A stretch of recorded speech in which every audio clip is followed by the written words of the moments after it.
पूरे बिहार में चक्का जाम है और छात्रों के समर्थन में उतरे हैं पप्पू यादव। पूर्णिया से सांसद पप्पू यादव ने जी हां चक्का जाम कर दिया। रेल रोक दी गई है, ट्रेनों को रोक दिया गया है और ये कहा गया है कि हम यहां से हटने वाले नहीं है, यहां से हम हिलने वाले नहीं है, क्योंकि हम छात्रों के साथ खड़े हैं। बीपीएससी की परीक्षा यानी कि अगर बात करें तो बिहार पब्लिक सर्विस कमीशन, जो बीपीएससी की जो परीक्षा भी हुई है 7वीं परीक्षा, इसको रद्द कर परीक्षा को दोबारा करने की मांग उठाई जा रही है और पप्पू यादव ने बिहार बंद का ऐलान किया है। पप्पू यादव ने चक्का जाम करवा दिया है। पप्पू यादव ने कहा कि नीतीश को घुटने टेकने पर हम मजबूर कर देंगे। इस आंदोलन को नई आग देने वाले, इस आंदोलन को नई हवा देने वाले और नीतीश कुमार को घुटने पर लाने वाले, खड़ा करने की ताकत रखने वाले पप्पू यादव हैं कौन? क्या इतिहास है पप्पू यादव का?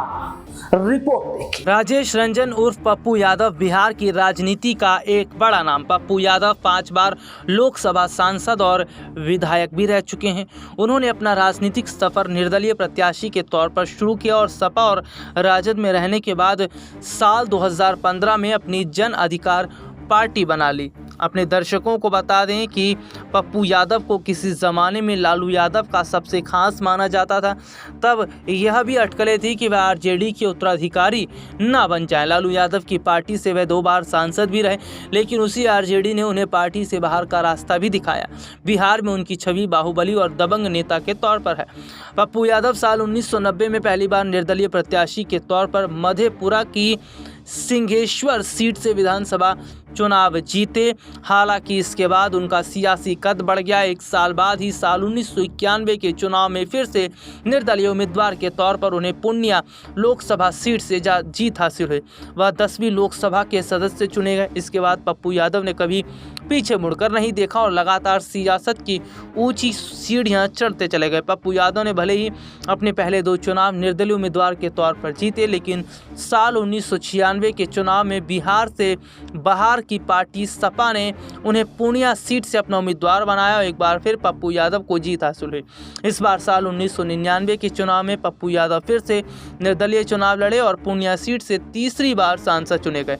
पप्पू यादव ने इसके बाद फिर से आरजेडी का हाथ थाम लिया और 2004 में मधेपुरा सीट पर हुए उपचुनाव में आरजेडी की टिकट पर जीत हासिल की। साल 2009 के लोकसभा चुनाव में पटना हाई कोर्ट ने पप्पू यादव के चुनाव लड़ने पर रोक लगा दी, क्योंकि वह हत्या के एक मामले में दोषी करार दिए जा चुके थे। इसके बाद उन्हें आरजेडी से बाहर का रास्ता भी दिखा दिया गया।